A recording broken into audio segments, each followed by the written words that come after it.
Can he hear us right now? I can hear you. All right, bro. When is that freaking Crossroads? Oh, it's going. Lost in Space.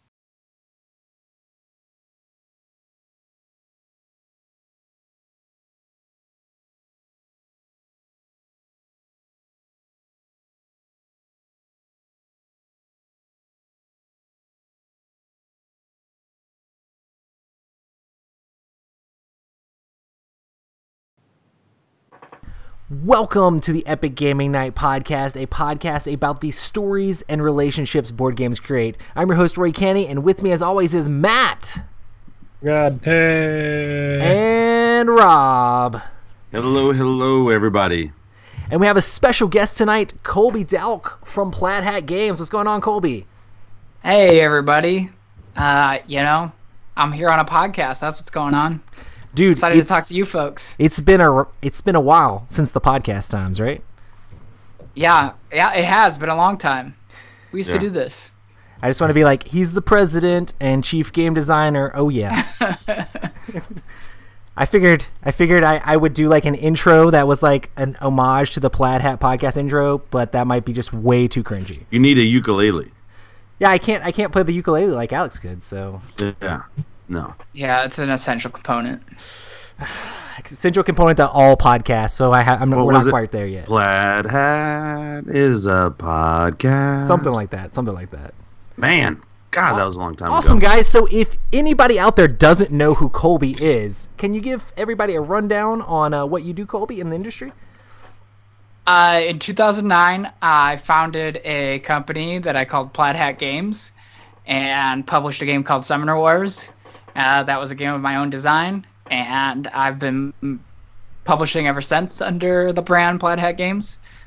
Some of our big titles have been Dead of Winter, Mice and Mystics, Ashes, Stuffed Fables is a recent one, and our most recent release is Crystal Clans. Nice. And this podcast, we're going to talk all about designing Crystal Clans and things like that, which is super exciting.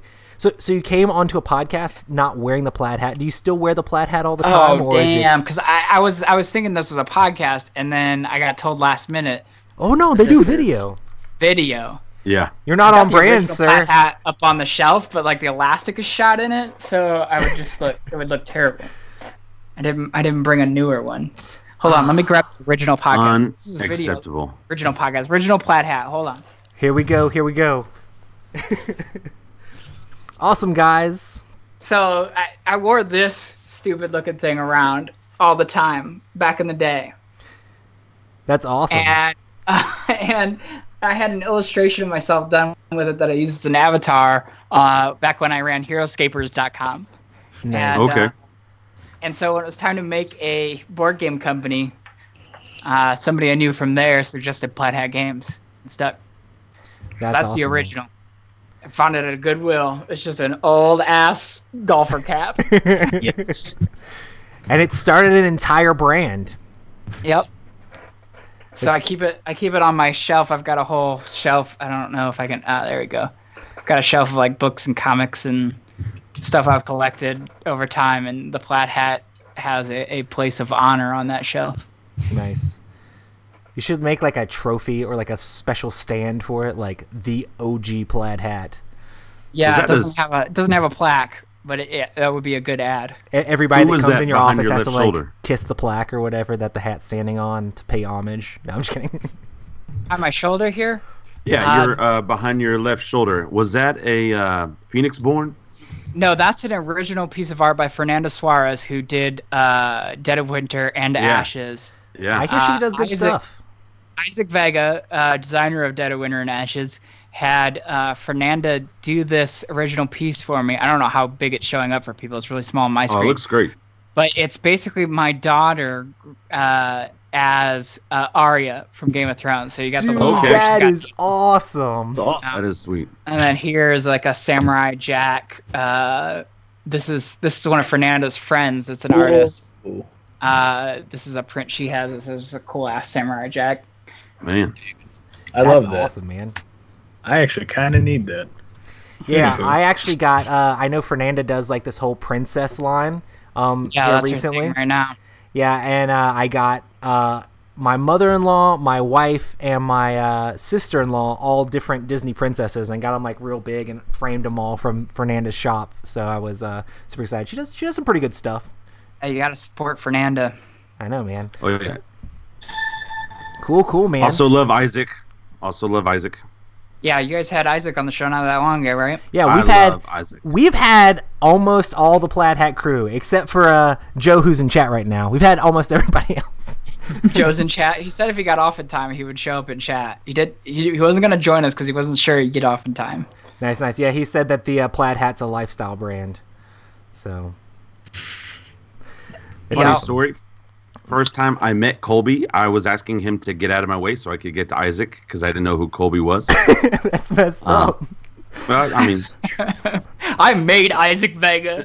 Exactly. I did not know that, but Isaac was nothing before me. Yes. Dead of Winter literally just came out, and I was like, "Hey, where's Isaac?" I think you pointed to him, and I was like, "All right, please excuse me."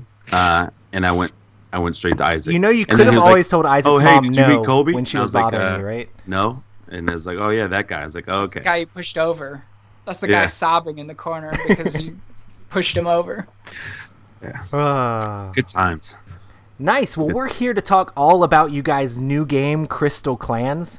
Me and Rob actually got a chance to play the game today, so we have a Awesome. little bit of experience. We have no clue how to play it any good, but we like it, though. So it was a short game, right? Well, I had a business meeting I had to run to, and I left right after I took the lead. And so, but we got to play for like over an hour. Is it weird that Oh, we were a little wow. bit scared to take the crystals? We're just like, should I take crystals as often as possible, or should you like try to hold board presence before you take crystals? I'm not sure how the strategy works in that. So, well, I saw Tom's review, and he looked at the time on the box, and we have 30 to 60 minutes on the box. And he was like, 60 minutes? He's like, we're not there yet.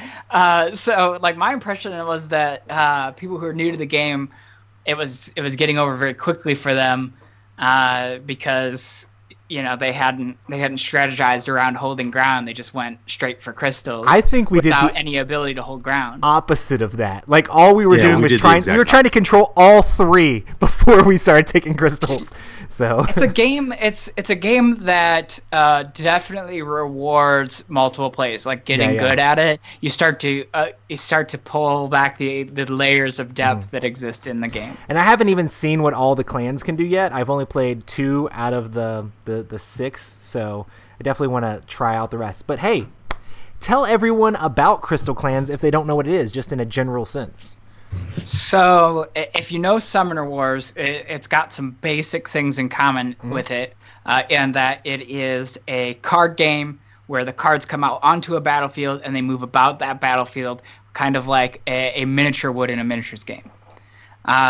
So this is that same kind of thing, but that's pretty much where it departs from Summoner Wars. Everything else about how it plays is very different from that. There are no dice. One of the key features is this initiative system, which is this really cool push and pull system where That's the more my I do favorite. on my turn, the more I give to my opponents to do on their turn. And it's the way you pay for everything in the game. And it's got this cool element wherein you build squads of units. So squads are 3 layers deep, or if you're like the Horde faction, the Blood Clan, it can go even deeper than that. And they combine their attacks and defenses, but only the top unit's ability is active. And you can reorder those as you move around. Damage goes to the top unit first. It's got a bunch of these cool, clever things that all existed in Andrea's original prototype, and he's the designer, an Italian designer, that just really made us fall in love with it from the first play. It's got a really lot of innovative, cool little things going on in it. Awesome. Cool. That leads right into my next question is, what was the design dynamic around creating Crystal Clans? Like, how all did that work? So we got it from Andrea, and when we originally got it, it was a spaceship game. Oh, nice. So it had Okay. a completely different theme, But all of the bones are there. The initiative system was there, the squad was there, the amount of zones there were, the fact that you're trying to hold 2 zones, that was all there. From there, I kind of took it and reimagined it into a world that I thought would appeal better for the game that it was. And I mean, it's just like part of our job to try to judge the market. What would the market like be?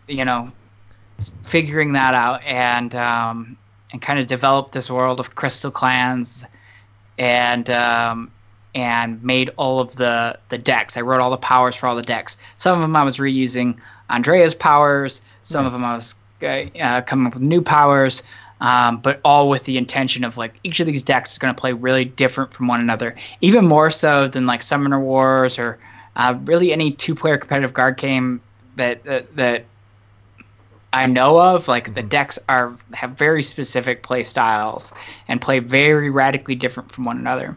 Nice. So I did that, and then from there I took and I came up with like a costing formula and did some initial balancing, but then I took and handed it off to Joe Ellis, who's the 3rd credited co-designer on the game, and he took and led the play testing team, did a lot of writing for it, did a lot of cleaning up the rules, wrote some new rules. Development work. Yeah, really developed it out and balanced it and cleaned it up in places, even some of the core rules and how they worked, clean those up. Oh, nice.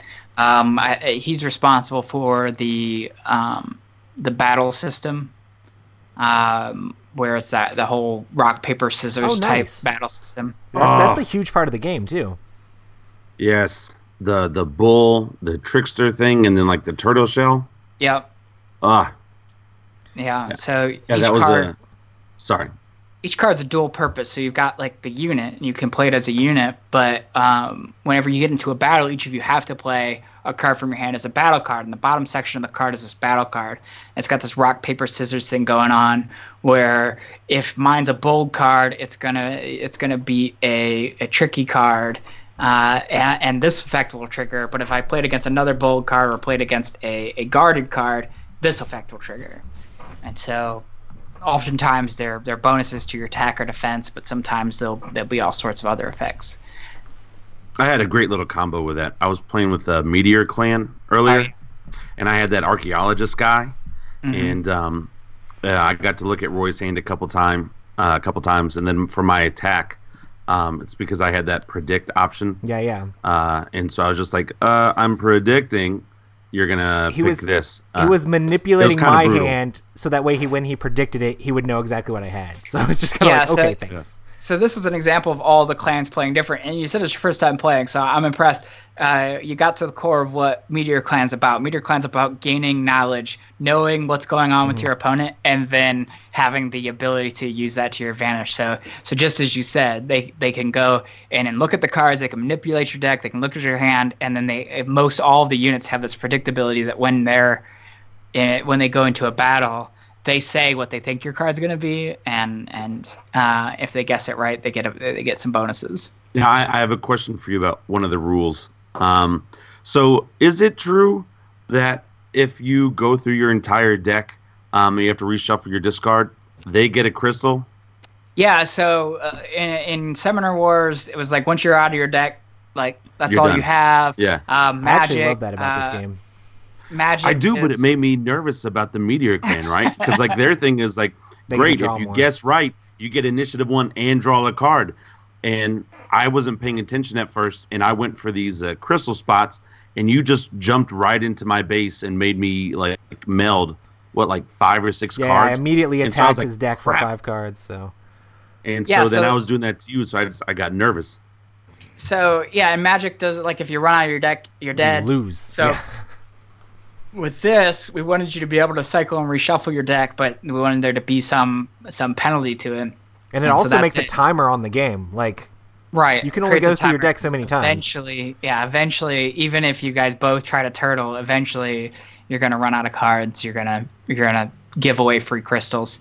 And then, as you mentioned, that you were mentioning what's called a raid action. So if you get if you control your opponent's zone, meaning you're the only one with units in your opponent's zone, you can actually attack their deck directly. So however much attack value you have on that squad that you manage to get into your opponent's home zone, that's how many cards you mill off of your opponent's deck. That's brutal. It definitely makes for interesting dynamics, because if you claim those crystals, you're going to give your opponent tons of initiative. But if you can figure out a way to, like, maybe you're close to getting the last crystal and their deck's almost empty, you can attack that home zone and end up getting a crystal without giving them initiative or whatever. So, and I had to discard good cards too, like my my hero guy. I'm sorry I didn't make it easy for you, man.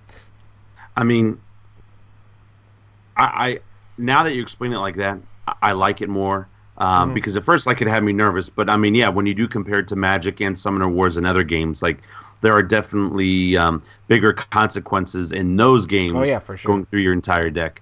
Yeah, that was all right. I like it. The more and more that we talk about it, that's growing on me. Okay. I was playing the Flower Clan, and I was having all the little, are they like fairy knights or something like that? They're cheap. That's what they are. There's the dandelion knights. Yeah, dandelion knights. Those things are awesome. Yeah. I'd have like a group of dandelion knights with the little stag guy on top, so that way I could knock out one of their guys and then get a whole bunch of initiative back. Not a whole bunch, but get initiative and cards back for my preliminary attack, and then do a secondary attack with the initiative I just gained after their units are weakened. So there's tons of deep strategy in this game.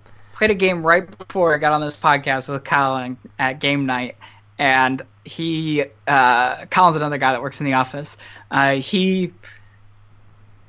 His first hand was 5 dandelion knights, and so he went for like a bunch of cheap crystals at first, and I started blowing through his guys, and then I made a super dumb mistake and moved my guys in with one of his squads, forgetting that he had sleep. So the Flower Clan is they're this peace-loving clan, and they try to win without getting into direct combat. Like, a lot of their battle cards will move them away. Out of combat and move them around. They'll just try to sneak a crystal here and there without directly confronting you.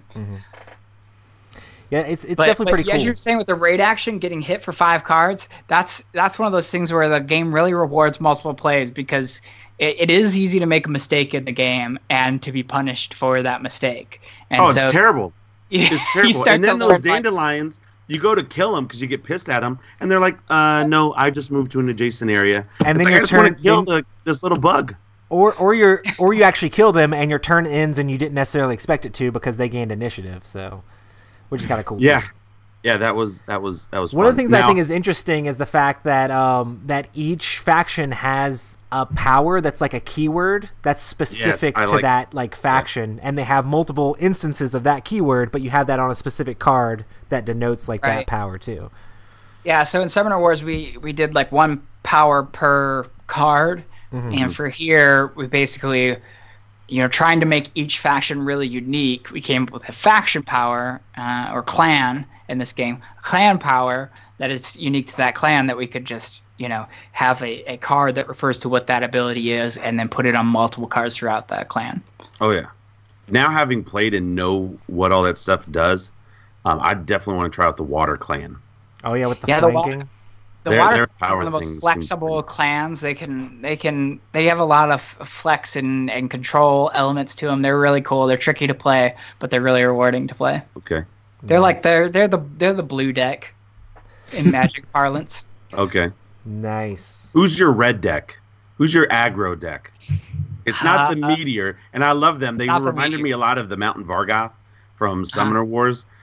They're big and strong, but who's that fast deck? I like to play opposites of how I am in real life. Is the Flower actually the fast deck because they can sneak in there and get stuff, crystals or whatever? No, because when I think of red, I'm not like an uber Magic player, but I really appreciate the 5-color system and how each has a unique flavor, and that's inspired some of my design work.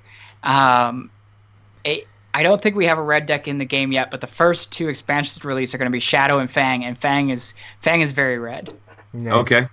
Yeah, Fang is they're the wild faction. So the whole idea behind the design space in there is I wanted to do a faction that is just raw power, but it's uncontrollable power. Like it can get away from you and end up hurting you if you don't keep a tight enough leash on it, because it's just they can beat up the opponent, but you have to try to keep them leashed and hold them back. Rob plays Brennan in Ashes and tries to do as much damage as fast as possible and just end the game.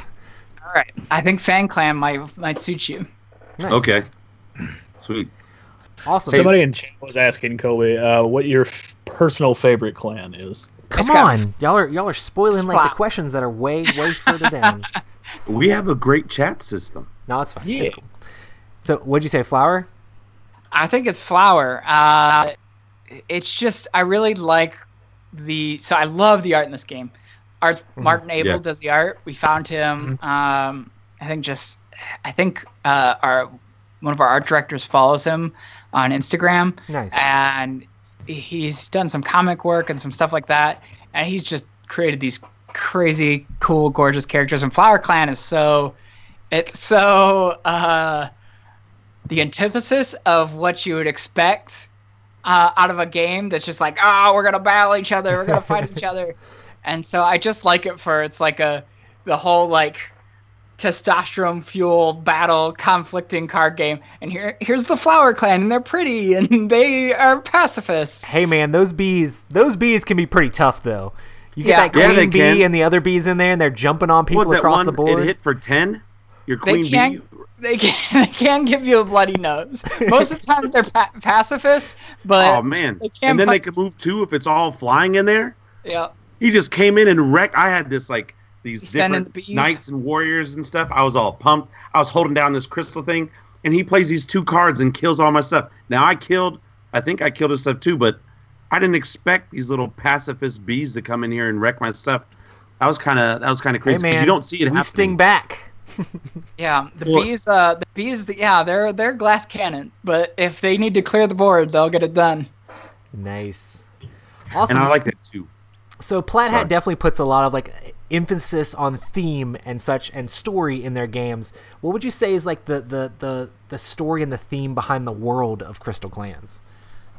So with Crystal Clans, that's actually like really being developed right now. We've brought in a writer. We've put up, we just very recently, if you go to plaidhatgames.com, we put up these scenarios. Mm-hmm. And so the scenarios are these cool little story elements, and they give you a unique board state that you start the game in, and a couple of unique rules. And along with that, we've got this card browser that's really gorgeous and shows off the art in really big, beautiful displays, and has bios for the units. Awesome. And those are being written as we go. But kind of the vision here was I wanted to do Summoner Wars. If you got into the lore of Summoner Wars, and even a lot of our games, it's really dark, and we love that. That's kind of our personality. And for here, I wanted to do something. I mean, Crossroad cards aren't dark at all. With the exception of Jerry. Jerry's not dark. Mice and Mystics, Stuff Fables. But with this and the artist that we had, really what I wanted to do with the fiction was a kind of Saturday morning cartoons, like a Thundercats or He-Man or G.I. Joe. Oh, you definitely hit that. Where it's just it's fun action, not like the violence is all kind of not overt when you're writing the fiction. So that was kind of my goal with that. And I'm sure there's more recent cartoons that I could be naming, but I was born in 82. That's right, man. That's right. Show your age. We're old people. Be proud. I'm proud to be old guy. Awesome. I do like the pastel colors in the game. It is a pretty game. So if people want to check out a lot of the story and backstory, they can find a lot of that at Plaid Hat Games. Yeah, that's right. I might be able to get you a more direct URL. Let's see what Joe plugged in. Hey, Joe, in the chat, what's the URL just to go straight to the card browser? Plaid Hat Games. Oh, this is live. I probably shouldn't be doing this. You can't edit any of this out. No. It's all right, though. You can later, but... The only way I knew how to get it is to go and then click on games, and then you can go down to... Joe said he can't post URLs. Oh. I was about to say I could just make him a mod, and then he could. It's not even on our Joe. What's up? It's not even on our Crystal Clans. crystalclans.plaidhatgames.com. There you go. crystalclans.plaidhatgames.com. There it is. crystalclans.plaidhatgames.com. That's how you get to the. When I did it. And right now we only have the bios up for the Meteor Clan. But each week we're going to release another clan's worth of bios. Cool.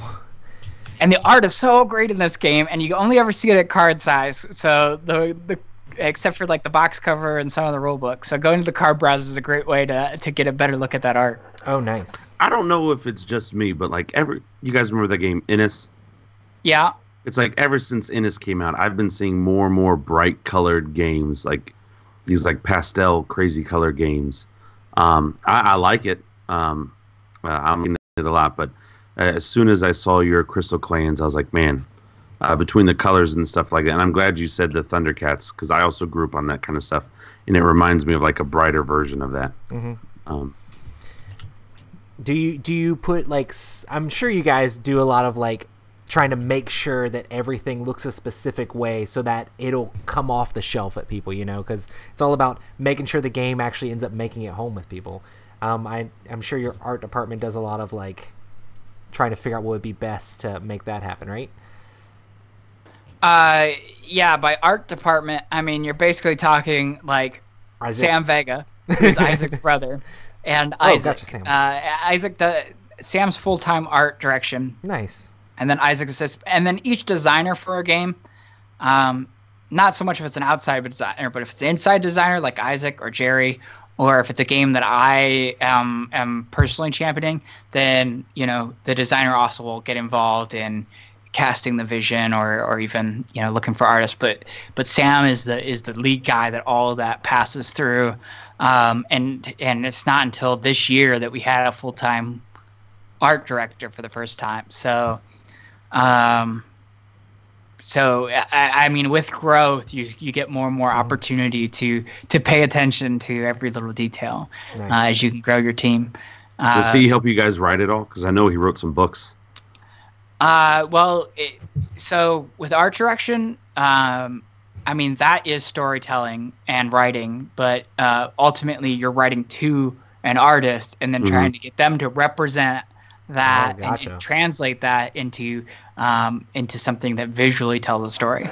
So that's pretty cool. To kind of 10 to 1 degree removed, but Mr. Bistro is our full-time writer now.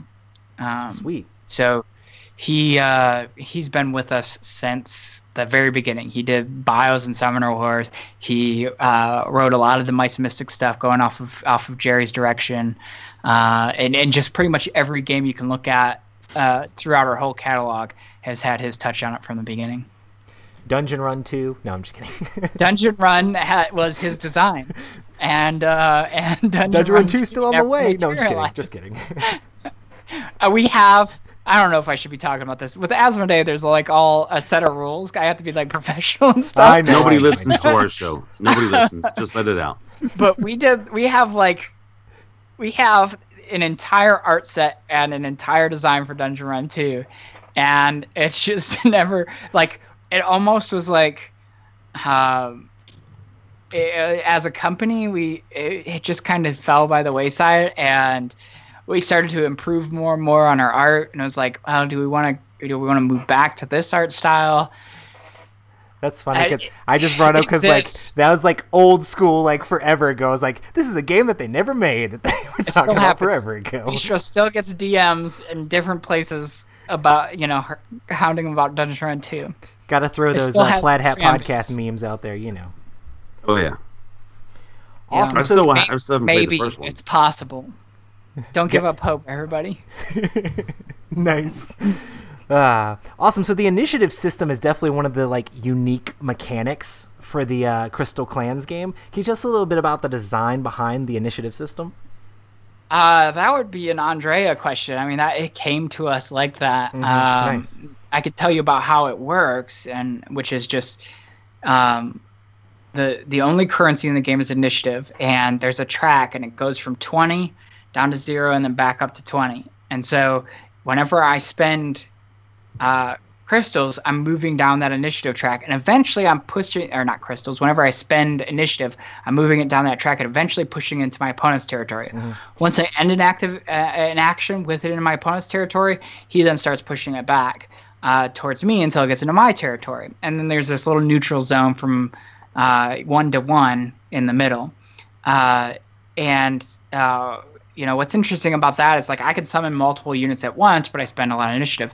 And when I claim a crystal, which is the victory point, you get 4 of those, you win. That costs me a lot of initiative. So it creates this push and pull element that's really fun and interesting, and you can strategize around it. Like, well, right now I have to give them just a little bit because I'm not quite set up and ready for them, and I don't want to give them a big chunk. That to me is the best part of the game. Like the game is fun and all the other stuff. But the initiative, that is my favorite part. That was the part that I feel like Roy and I like bantered the most on, like whether we were going to attack somebody or do something. But I do have a question for you about the initiative. Have you ever seen a playtest, or have you yourself ever gotten somebody to 20? And if they did get to 20, what did they do? Because we were freaking out if we gave somebody like over 6. Yeah, it was. I think that only went up to like 12 or 15 in the in like the playtest sets. Okay. And so we wrote a roll into the rulebook just in case, which is like if it ever maxes out, then it just stops there at the end. Like, okay. If you max it out at 12 or 15 or whatever it was, then it doesn't go any higher than that. And then we got it to like graphic design, and that the track is like, well, we have room to go higher, just the way he created it. So now it's up to 20. So that rule exists and is probably never gonna get reached. But I don't know, maybe. I mean, aesthetically, it looks pleasing and stuff. It's possible that I could have a faction that full of expensive units, and you summon 3 at once that are super expensive, or like Stone Clan has some really expensive units. So if you had like all 3 of Stone Clan's heroes in hand at once and summon them all at once, it leaves room for extra design in some senses. Because what if you came up with a card that's like, hey, the first time it would trigger for it to be your opponent's turn on the initiative track, it doesn't trigger. So that way you could like continue and spend even more initiative. Like, hey, maybe I take 2 crystals in one turn. What then? Yeah. So this is going to be an expandable game. I just got done designing Sun Clan, and they're going to be this Aztec-inspired type of thing. There are a few expansions down the road, but they do just that. So like the initiative track is like the rising and setting of the sun, and they do a lot of stuff messing with the initiative track, and when it becomes your turn, you get extra initiative if certain units are out, and this guy is more powerful if you're active, and or this guy's got better defense if your opponent's active, stuff like that. Okay. Do you summon all of your units at the same time, or because I think we were doing it one at a time until it landed in our enemy's territory? Because if that is the case, the Meteor Clan, they do have some expensive stuff. I mean, yeah, there are times where you can summon multiple units at once. Okay. You don't have to. Roy. No. Okay, cool. I like that. Thanks. So, and if you do that, it would swing the initiative way into your opponent's side. But then which makes sense why the initiative would grow a little bit more. Because when we were playing, again, we were doing that give and take like crap. I knew what Roy had in his hand because with my characters, I was able to see what was going on. And so I was trying to get rid of some of his stuff. But, like, if we were able to drop, like, if you could drop all those bees at one time or whatnot, or if I dropped all, like, my knights at one time, that's, like, 9+ points right there with just 3 knights. I think that makes sense because something has to be done if they have, like, a giant army, like, right on your home gate. You have to have something to be able to fight them off. So you have to be able to drop a giant army to fight them back, so... Or like Stone Clan special ability is Builder, so a lot of their units have Builder, and Builder says if you're summoning a structure, you can summon it to a space with a Builder, and these structures are unwieldy. They're 3 activation costs, but they're uber powerful. So if I've got a Builder way up close to my opponent, I might want to slap down a bunch of units at once, so that I can hold that crystal zone and they can't really penetrate it. That's awesome. That's another reason why you might summon more all at once. Yeah. All right. Awesome. So there are 6 different clans in the base box. Can you talk about some of the differences in between the clans? I know we talked about it a little bit here and there, but what are the different clans and what makes them feel different? So Flower Clan, they're the pacifists. They're trying to win by alternate tricksy routes. Water Clan is super flexible and controlly. Stone Clan is very formidable. They have these structures that they build, and they have high defenses, and they're really they stay on the board. The Blood Clan is a horde faction, so normally you can have only up to 3 units in a squad. Mm-hmm. They break that limit with their horde ability, so they can have as many units as they want in squads when the top unit's a horde unit. And there is Skull Clan. And Skull Clan can play cards out of their discard pile and reanimate cards, which is cool because of the whole, like, when you run out of your deck, you have to recycle. So they can really avoid drawing cards. They help just by slow that down. Back from the dead, and they have some cool card play around that, and some kind of sacrifice for gain type of play. And the other clan that I'm missing is Meteor Clan. Meteor Clan's all about gaining knowledge of your opponent and using that to your advantage. They're awesome, and they're strong too. And that's the first 6, and we've got plenty more already developed. When will we be able to pre-order like the other 2 clans that are coming out soon through your website? So right now, like, so we're under the Asmodee system, mm-hmm. And so pre-ordering is fairly new to them. So they're not doing like a pre-order on every product. It's just like these main pillar products. Okay. I saw that there are some online retailers that have them up for pre-order. You of course can go to your local brick and mortar retailer, mm-hmm. And pre-order. Everybody in the chain appreciates that. If you pre-order with them, they know that there's some desire for it. That helps them know how much to order from us, which helps us know and judge how much desire there is for the game. So yeah, you can pre-order from any of those sources, but not yet directly from us on like expansion-y stuff. Okay. That may come at some time in the future. There are people who get paid to strategize around that who aren't me. Nice. I don't know if you're allowed to say, since you're not allowed to say a lot, but is this gonna follow the like Summoner Wars model as far as like having little packs with each of the new clans in smaller packages, or? Yeah. So what I learned from Summoner Wars was that in Summoner Wars we had these faction decks and reinforcement packs. And faction decks are like, here's a whole new faction that you can play with, and reinforcement decks are, here's more cards for the different factions you have. And the reinforcement deck's way undersold compared to the faction decks. And so with this one, I went in with a whole strategy around that. So every buy that you make is going to be a complete deck. Every buy that you make is going to be a new faction. There will not be like repeat factions, but then I gave each of the faction one of 7 different deck building types. And so once we have a full 7 out there, we'll start on the next 7, and they'll all match up to deck building types. Once we get the first 14 out, we'll introduce deck building rules.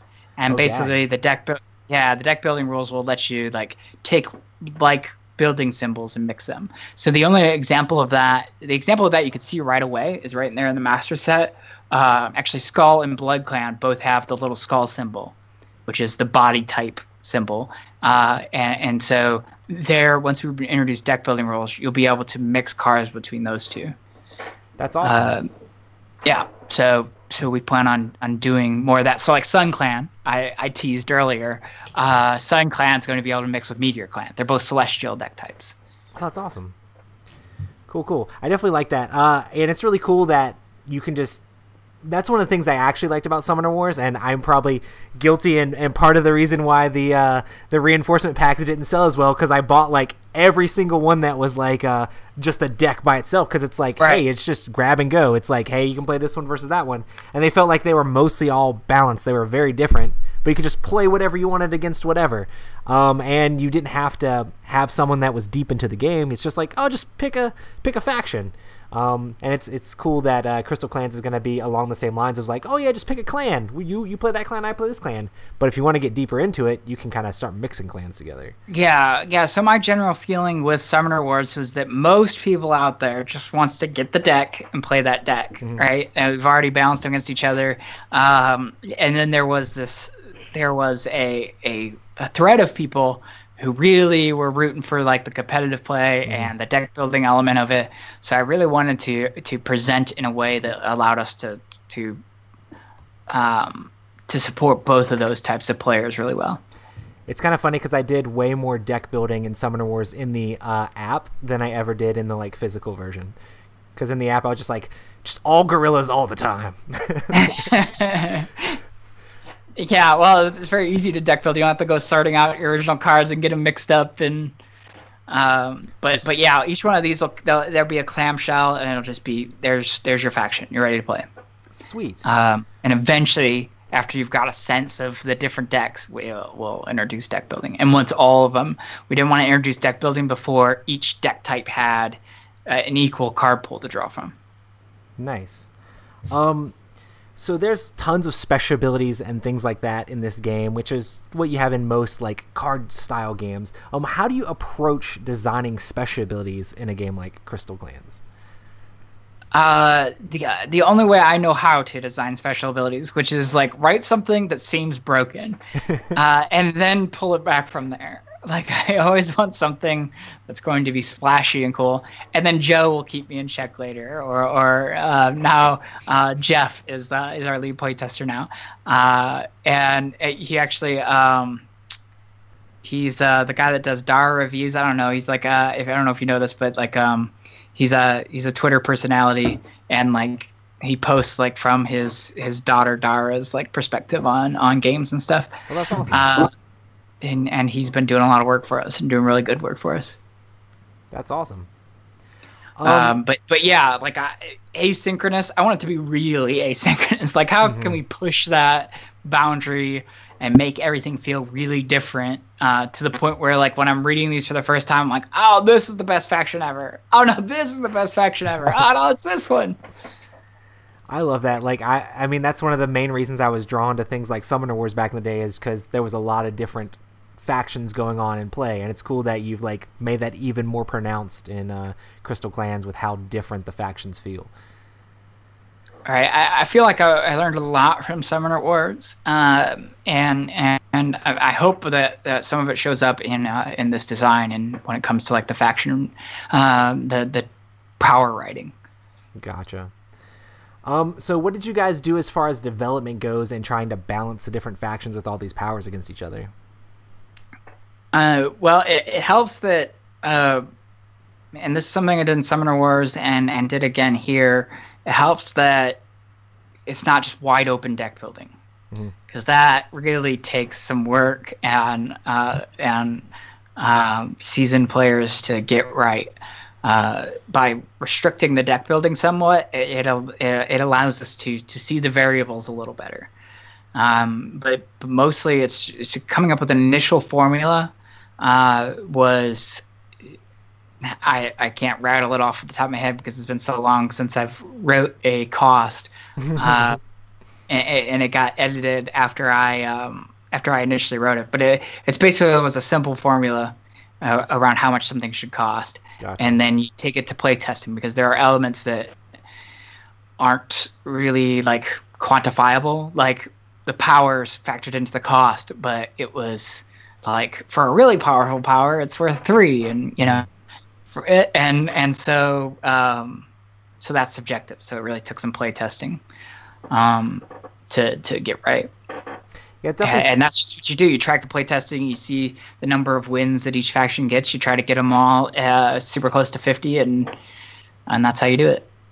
It definitely seems interesting in this game because, like, a lot of times it looks like just the like cast or the initiative cost for each card. It's like this initiative cost has like these crazy powers and this kind of attack, and then this initiative cost around the same thing. It doesn't seem like they're costed the same, but is that more like designed in the whole faction as a whole? Like this faction has this many like super powerful units, and this one has this many like more utility units, sort of thing. You'll have it designed more that way.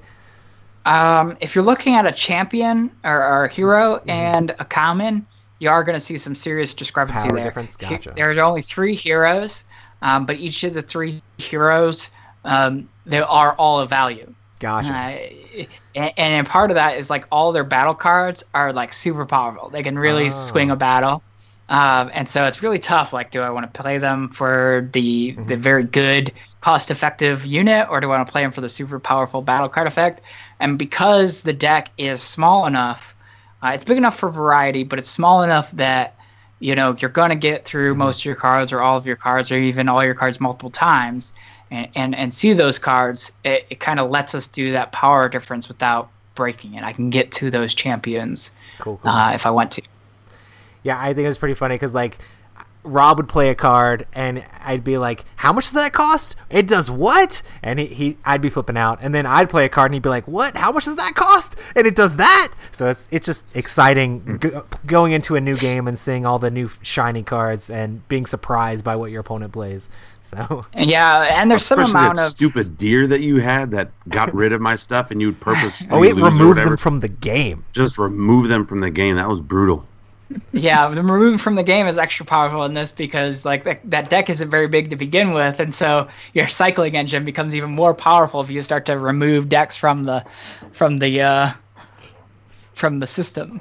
Nice. Yeah, and then there's in the deck building rules, the plan is like we don't want people to like feel like they need to go out and buy a second copy of everything. So part of the deck building rules is like if the original deck came with 6, that's the max amount of units you're allowed to have in the deck of that unit. But if the original came with 3, that's the amount. That's the max amount. So like there'll never be more than 3 of the deers, the spirit guides. That's awesome. So that can factor in a bit into balance too. Like this unit's really important to have in mass. This unit would be too powerful if you had it in mass, and we're going to factor that into the deck building rules as well. That's awesome. Yeah, I definitely appreciate that because like I've had games in the past where it's like, if only I had one more set, and then you get more into the game, you're like, let me go buy another set. So it's really cool that you can get everything in one stop. So yeah, we just didn't because we're trying to really appeal to both the casual gamer and the competitive gamer, and hopefully create an easy to cross bridge between the two. So if you get really into it casually, that it's it's not too hard to get into the competitive scene. I don't have to go out and buy a bunch of new stuff to be competitive. So that's kind of our hope there. Whereas like the games that are geared up to be competitive from the very beginning, might take a different strategy where that's concerned. Awesome. So there's a new player that's getting into Crystal Clans, and they're really excited, and they open up the box. Is there a clan matchup that you would say they should both like start as their first setup? What do you think would be a good way to show off the game for the very first game? Hey, Joe, out there in Chatland, can I get an assist here? Can you let me know what faction I should be telling him to match up with what faction? I don't. He actually has a couple questions for you in chat himself, actually. Oh boy. He wants us to ask you about your idea for base deck tournaments, how to bring / choose decks more specifically. And then to answer that question, he said Blood and Skull. Okay, Blood and Skull is the combo. Plays blood off against Skull. That's awesome because literally that was my first game, was Blood versus Skull, and I played Skull and they played Blood, so that was pretty cool. Cool. So, there's a good matchup. Joe was in charge of playtesting. Like, after they were designed, like, I played them a little bit, but he played them a lot and reviewed all the plays, and that's really where he took over. As far as tournament play, so I had this idea, and we're working on iterations of it because we have time until deck building's ready. Yeah. But I thought it would be really cool. So a lot of times there'll be groupthink, or there'll just be a faction that kind of becomes the cream of the crop and rises to the top, or a deck build.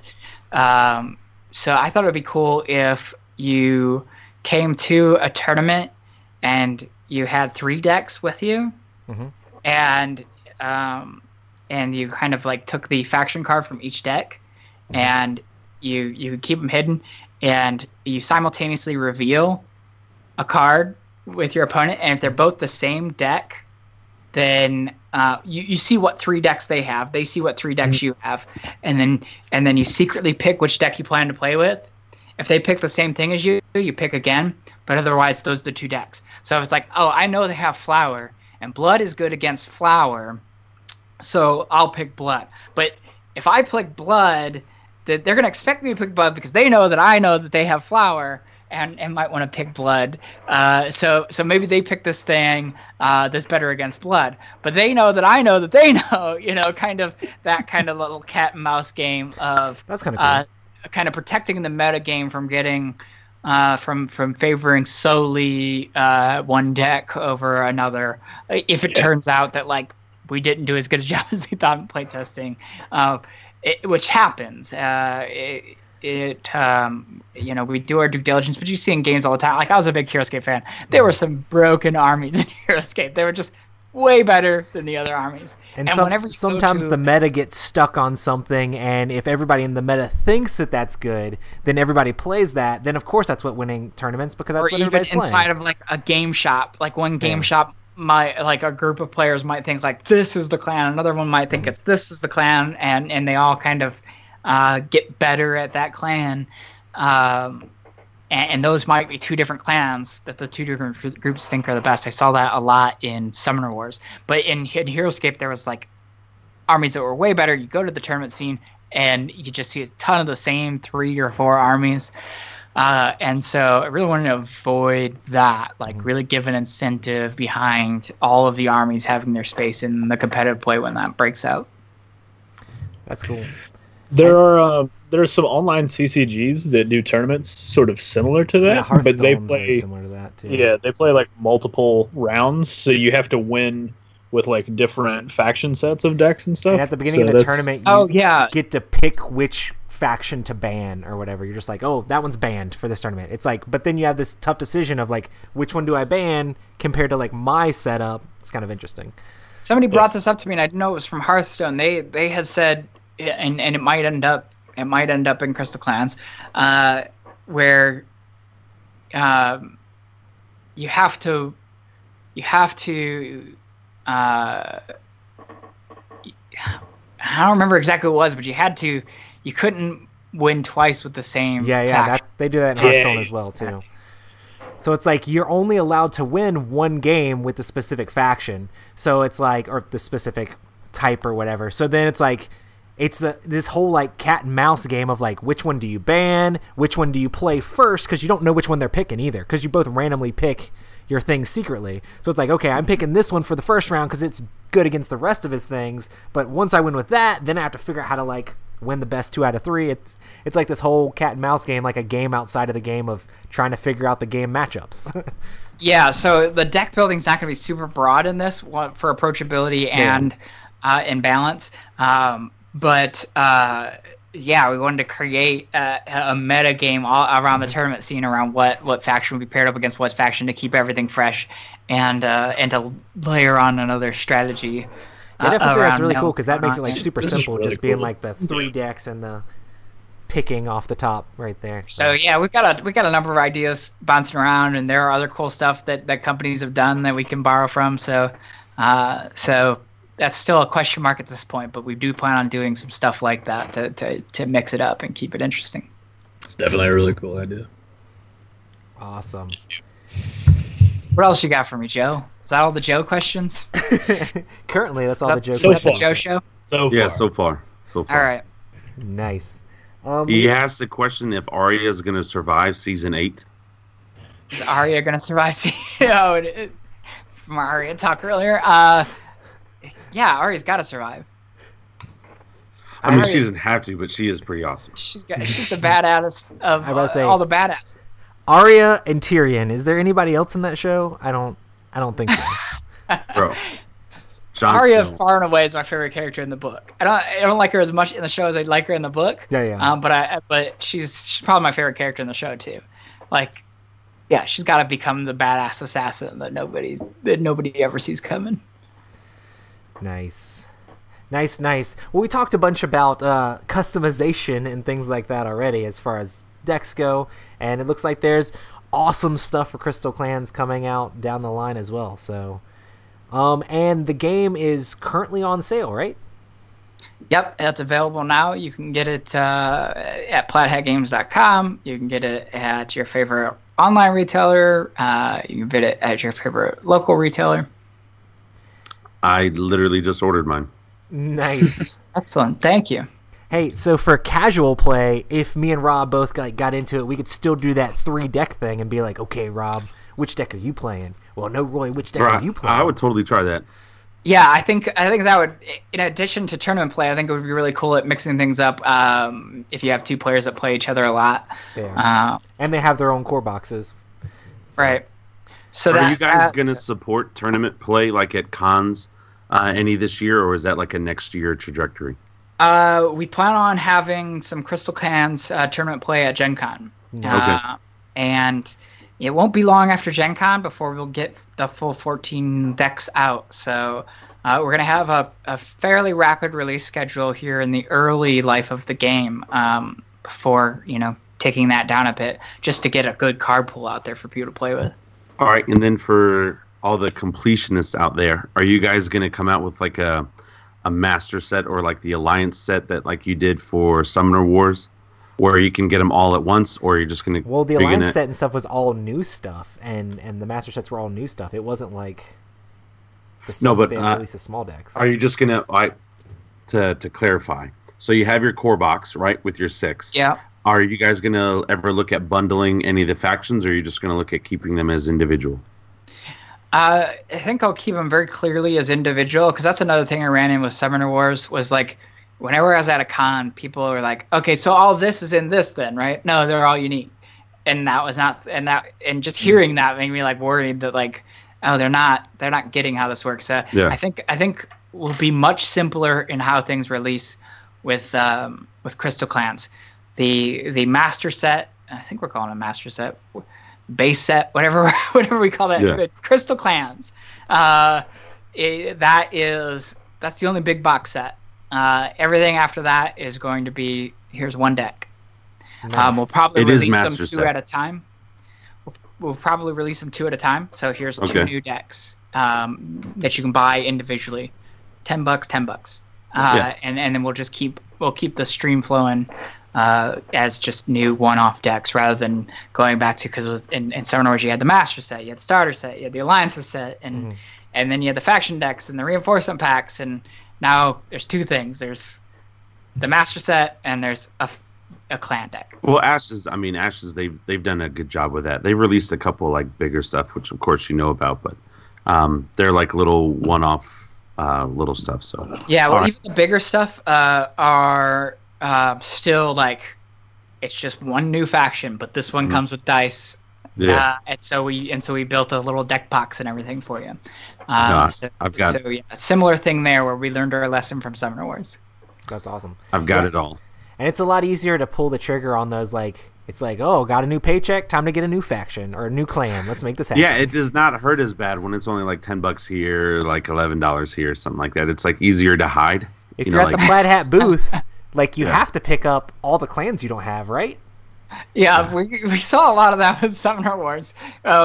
People would, like, Gen Con is their shopping trip for some people. Yeah. They would show up, and it's just basically like, what clans released since last year? Oh, these 6, and buy them all at once. Awesome.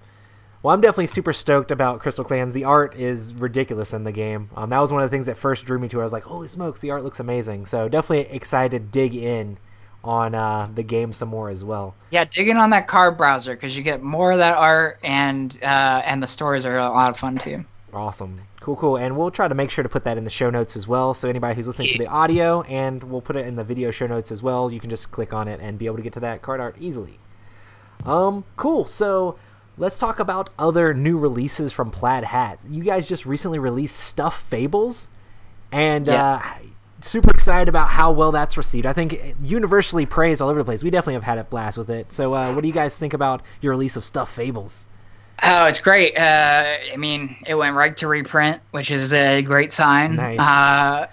It's done super well, and we've heard so many so much great feedback from people playing it with their kids, and it's already garnering so much fans, and we're hearing from people like, we'll buy everything you release.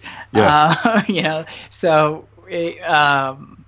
stories of Eric Summers' kid playing as Stuffed Fables characters out on the playground.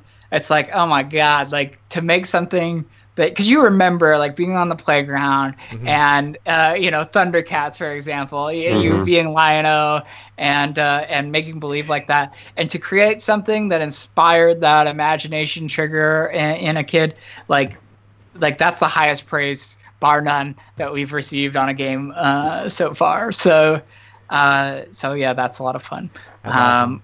It's great. It's a really one of our main focuses is like, let's make this as easy to get into as possible, but have that rich storytelling, because you have your kids' games out there, but they're very much tend to be in one vein, which is like, this is a very easy abstract or a very simple theme game, but gamers who are fans of Plaid Hat love games with stories, and so we wanted a game when we were creating Stuffed Fables, and just learning from our fan base, knowing our fan base, learning from Mice and Mystics, and who was attracted to that. We wanted to create a game that's like, I'm a gamer and I want to share this with my family, with my kids, and want to play a game where they're engaged with the story, where we have these indelible, memorable moments. You guys already had Jerry on the show. We talked about all this. It's just been fantastic. Yeah. It is a great game. My daughter loves it. I know Roy's family, they loved it as well. Yeah, we've played for the first story so far. My son just today, like, he was like, oh, let's play board games. He's like, what? Isn't there a story 2 for Stuffed Fables? I'm like, I'm pretty sure there's more than a story 2. He's like, oh, we need to play the rest of them. So I'm definitely going to have to hit the table some more. We actually have a thing where our patrons for our Patreon can choose which game we're going to review. And the game that they picked for us to review is Stuffed Fables. So we gave away a copy of Stuffed Fables to our patrons as well. So it was hype enough that out of all the games out there, that's the game that everybody wanted to get a hold of for our patrons. And listen to this podcast. I'm sure it's not because Jerry came on and hyped it up, but it's super exciting. Also, Jerry's excitement is infectious. I definitely think it was really cool that you guys put out the coloring book for the game as well, with the PDF and the extra where you can color in the character sheets and things like that.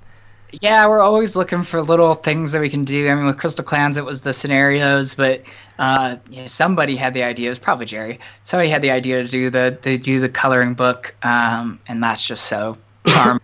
A great way to like do a little added release, a little online special something. We like to do those as fan service. That's awesome. Immediately when I saw it, I stay at home with my kids during the day, and I immediately printed it out and gave it to my kids to color, and they colored it up, and we made sure to tweet it out, and it was definitely super excited. And I think that was right when the game came out as well. So it was we're gonna get this game. Here, color this coloring book. Daddy's gonna buy this game soon. It worked. It worked. And then they were super excited. I'm like, hey, remember that picture that you guys colored? We're going to play that game now. And then they were all super excited. And then they were So what do you guys have planned for the release of the new Crossroads game, Lost in Space? Hey, you can just say NDA. What's that? That's what Jared does every time we ask him. So you guys have instructions for a homemade oxygen tank or something like that we can create NDA? Or something? NDA? It's really going to stretch the boundaries of what you expect the Crossroads game to be. Oh, nice. And it's like a Stretch Armstrong's toy, you're trying to hit at? Well, it's Stretch Armstrong 3. We got the license. Okay. It's become a dexterity game. Please no. Please don't. So yeah, I can't say a lot about it until we like officially announce it because is that Christian Peterson behind you? Yeah. We know it's going to be a Gen Con release, right? I mean, that's already one of the best jokes. Let me show you this. Bro, I'm gonna try to get him to say it. So we were we're acquired by Asmodee, and Christian gives me a call. We're doing like the initial kind of rundown, and once the sale was final, and he was like, "Is there anything you need?" And I was like, "Well, some kind of petty cash fund, so that we can get the essentials on the office like toilet paper and stuff." And he's like, "We'll get you some toilet paper." And he goes and he has his team mock up some Asmodee branded toilet paper and had it sent to the office. Welcome aboard. That's awesome. That is awesome. Dude, now Asmodee's taking over the toilet paper industry. Yeah, somebody tweet that out. They're even taking over the toilet paper industry. Outside of our reach. So we can confirm, though, it is a Gen Con release this year. Hey, don't get us in trouble, Rob. Deny that. But something we did announce. You said just recently, Starship Samurai. Nice. Yes. That'll be out here at the beginning of summer. And that's the next Isaac Vega game. You're talking. I mean, you pushed me over to get to him, so I know you're a big fan. I have all of his games except for Video Game High School. Yeah, well, it's too late. You missed the boat on that one. I think I'll be okay. But the Starship Samurai is it's just this gorgeous, and it's Isaac design, and it's just this really tight, fun, cool design. Yeah, he had me a couple years ago when he told me, he was like, "Look, man, I can't get into the details, but it's giant robots in space, Japan, samurai. They're gonna be fighting." I was like, "For real?" He's like, "Yeah, just listen, it's coming." And I think it's kind of funny because being like an old school fan of the podcast with Isaac, y'all ragging him about anime like way back in the day. It's awesome that he's finally got the Gundam game coming out. Super exciting. Yeah, it's really cool. I really it reminds me a lot of like you guys ever seen like the early Star Wars concept art where you can really like see the Japanese in the samurai influence in it? Like it reminded me a lot of that when I first started seeing art come back. It's like, oh my god, it's that vision, that kind of inspired vision of like taking a culture and projecting it forward into this is like projected way forward. This is like distant future. These folks have like taken over an entire galaxy, and there's all of these politics, these galaxy-wide politics. And it shows up in the gameplay and the event cards and the art, the visual storytelling, and almost none of it's out there yet. But y'all are gonna be hyped as you see it start to stream out. It's gonna be awesome. Yeah. So I know you have like an article up on the website that people can go check out for a little bit more information about it. Do you guys have like a quarter date for that or anything, or are y'all shooting for a certain time? I can't say with certainty right now. Right. That's the way it always is with those ships coming across the ocean. In transit, but we expect to have it late spring, early summer. Oh, okay, dang. so that's a confirmed June 1st. Everybody, that's a confirmed. Here. Yeah, that's how everybody will take it. Yeah. Which is why I have to like be so hedging when I say anything. It seems like they always like rush the dates on you guys, like for everything. Like it's ridiculous. I mean, and we've been ridiculously late on stuff too, so it's not surprising. It's so funny because like you'll see like a new Plaid Hat announcement, and then Board Game Geek will be like next week coming out, and you're just like, I don't think that's right, guys. Come on. Spectre Ops Broken Covenant's another one that's on the horizon for us. Yes. I'm so stoked about that. We've announced that one is going to be around the same time, early June. Oh, man. so you're confirming June. Okay. Okay. You realize there's these gigantic boats that have to go across the ocean, then we should be putting up an announcement about that soon with some peek into some of the gameplay and stuff on that. And that's of course an Emerson Matsuuchi game he's becoming more and more known as a designer. He's a pretty cool guy. And I think we're the first outside publisher outside of his own company to publish him with Spec Drops, and this is going to be another Spec Drops games. It's going to have some new mechanics, a new set of agents, a new set of hunters, all of it cross-compatible. So yes, we are big fans but of can Spec work Drops. together. Standalone but cross-compatible, yeah. So you can take and mix and match. We even included, we did some new stuff with the hunters and the trader mechanic. Oh, nice. Where if you're the trader, you flip your hunter over, and the hunter's got an agent side. And, awesome. And so you have some powers and stuff as an agent. And so we even have new character cards for all the hunters from the last game, so that all of those get that new thing. So it's definitely cross-compatible, even to the extent of including new content for that work with the new rules. Awesome. This might get me in trouble, but I think that Spec Drops might be my favorite Plaid Hat game. I fell in love with it from the very first time I played it. Like I haven't played a game. So one of my favorite parts about board games is when they evoke an emotion. Mm-hmm. Yeah. And I played that 2 players, and rarely do I get emotion out of a 2-player game. Mm-hmm. But Spec Drops as a 2-player game it definitely evokes emotion of tension. Yeah, for sure. And which matches with it seems so perfectly. Its mechanics and theme inform each other so well. If you overlook this game, if you're out there in listener land and overlook the Spec Drops because the theme or something didn't appeal to you, you should give that one a second look. Or check out Spec Drops Broken Covenant, which will be standalone as well as cross-compatible. I think it's interesting for Spec Drops too, is like the people don't realize the connection in between the whole Raxon and Ark and Dead of Winter, and how a lot of your games in that universe like all have a storyline that kind of go together.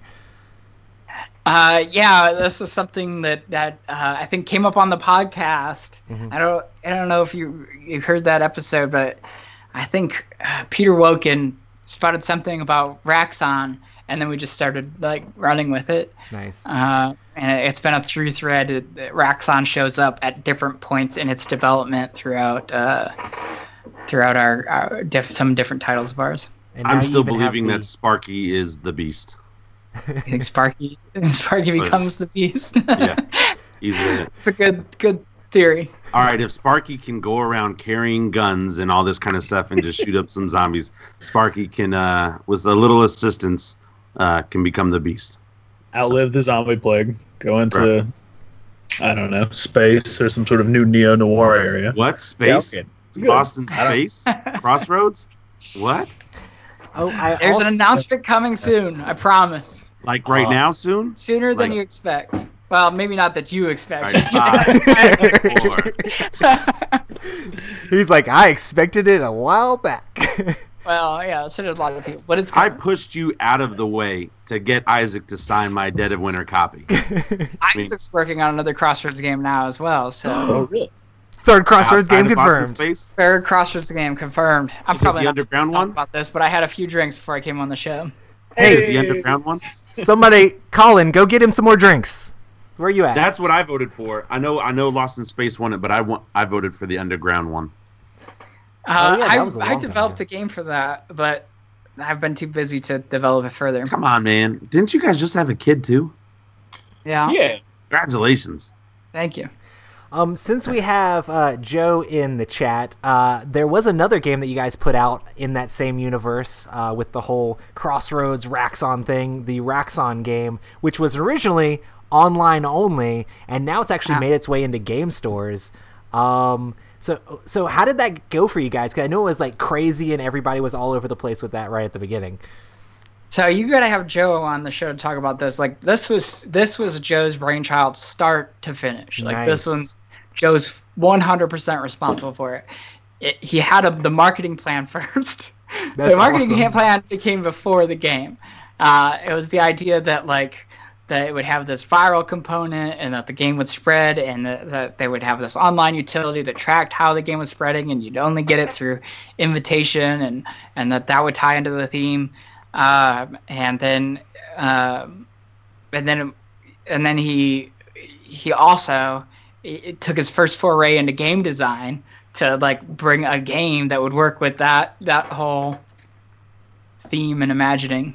So it's set in the Dead of Winter universe. It's a prequel to Dead of Winter in that the outbreak is just starting to happen, and you are some different personalities that you might recognize from Dead of Winter. Some new personalities. The game even comes with, like, for the new personalities, comes with Dead of Winter cards for them, so that you can transfer them over to that. And you are trying to do your best to quell the outbreak. And at this point, you're working with Raxon, who's being very helpful in helping you quell the outbreak. Helpful. But you find that over-reliance on them might come back to bite you. And it's even got, like, crossword type cards and different story in that. But it's got this cool gameplay mechanism that's really puzzly and interesting and fun. Awesome. Yeah. I've definitely enjoyed Raxon a lot, so it was definitely very exciting and interesting. I think you had like the entire industry in an uproar when it first released. So good job, Joe. Good job. Yeah, it was fun. Like, there are so many games releasing all the time that it was fun to do something that made a splash. What did you guys do in the office as you saw like the little virus going out on the little map there and seeing all the different places? Oh yeah, refresh. To just watching it grow, and that was fun for all of us to watch Joe's little arrows. Oh, it's in England now. Oh man, I was trying to figure out the most far-flung people I could invite when I was inviting my people. Like, my strategy was try to get people far away from me into the game. I was like, gotta send one to Australia, gotta send one over here. So it was pretty fun. Yeah. It was fun to see where the biggest outbreaks were, and Ohio was one of the biggest like outbreak points, and that Joe's from Ohio. We were originally from Ohio, so that made some sense. It was where he could promote the game locally. So yeah, it was just fun to kind of like analyze that whole how the infection of the game spread. And I think the thing that people might not realize is there's a big like online component to the game as well. Beyond just the tracking, there's like scenarios and things for the game also, right?